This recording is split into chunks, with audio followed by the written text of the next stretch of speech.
રાજકોટ ગ્રામ્ય ક્રાઇમ બ્રાન્ચે પડધરી વિસ્તારમાં થયેલી લૂંટની ઘટનાને ગંભીરતાથી લઈ તપાસના ચક્રો ગતિમાન કર્યા હતા।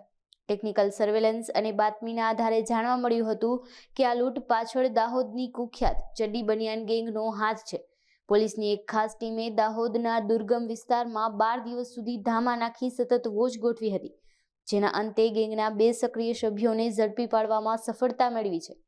પોલીસ તપાસમાં બહાર આવ્યું છે કે આ ગેંગ રાત્રિના સમયે રેકી કરેલા કારખાનાઓમાં ઘૂસી આતંક મચાવતી હતી। આરોપીઓ પાસેથી લૂંટનો મુદ્દામાલ અને ગુનામાં વપરાયેલા સાધનો પણ જપ્ત કરવામાં આવ્યા છે।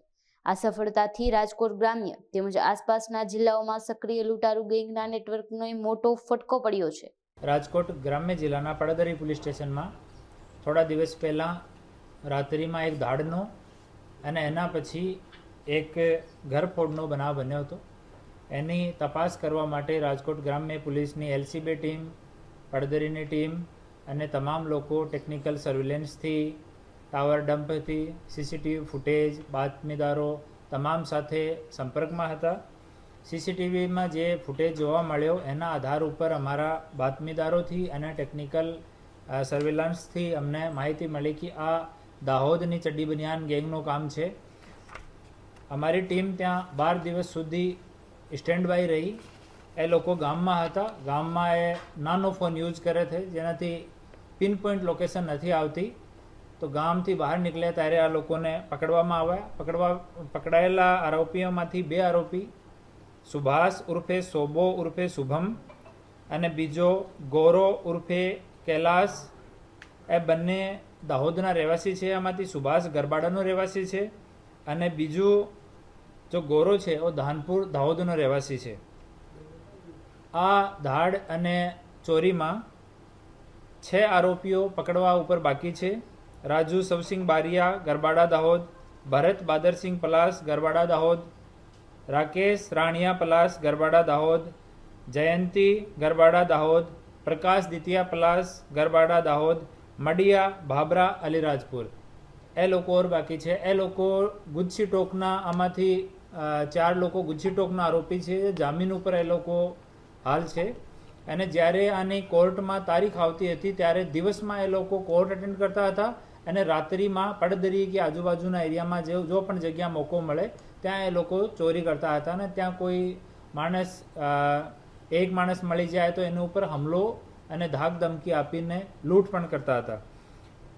આ આરોપીઓ 3 ચોરી અને દાડની કબૂલાત કરી છે। એક પડદરીની દાડની કબૂલાત કરી છે, બીજી પડદરીની ચોરીની કબૂલાત કરી છે અને ત્રીજી રાજકોટ શહેરમાં રાજકોટ તાલુકાની એક ચોરીની કબૂલાત કરી છે। આમાંથી સુભાષ ઉર્ફે સોબો ઉપર 13 ગુના છે, જેમાંથી 2 ગુજસી ટોક છે। ગૌરવ ઉર્ફે કૈલાસ ઉપર 3 ગુના છે। રાજુ સવસિંગ બારિયા ઉપર 22 ગુના છે, જેમાંથી 1 ગુજસી ટોકનો ગુના છે।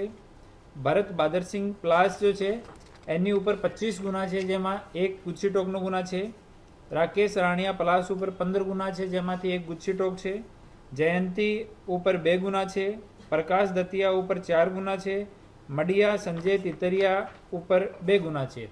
આમાં જેટલાના લોકોના જૂના ગુના છે તમામ ગુનાના ઓર્ડર અમે લોકો નીકાળ્યા છે અને કન્સર્ન ડિસ્ટ્રિક્ટ સાથે વાત કરીને જૂના ગુનાઓમાં પણ આના બેલ કેન્સલ કરાવવામાં આવશે। એ લોકો શહેરની આજુબાજુમાં જો ઇન્ડસ્ટ્રીયલ વિસ્તાર છે ત્યાં ફેક્ટરી કે મેન્યુફેક્ચરિંગ યુનિટ કે ગોડાઉને જોતા હતા અને જ્યાં લોક હોય, બહારથી કોઈ માણસ નહીં હોય, પાછળની સાઈડમાં ખેતર હોય એવી લોકેશન એ લોકો ચૂઝ કરતા હતા અને ત્યાં અંદર એન્ટ્રી કરીને અને સરિયાની મદદથી એ લોકો લોક તોડી નાખતા હતા। લોક તોડવામાં એ સારા માણસ એક્સપર્ટ છે અને સ્ટ્રોંગથી સ્ટ્રોંગ લોકને એ લોકો 1 થી 2 મિનિટમાં તોડી શકે અને આ લોકોની સારી પ્રેક્ટિસ છે એમાં।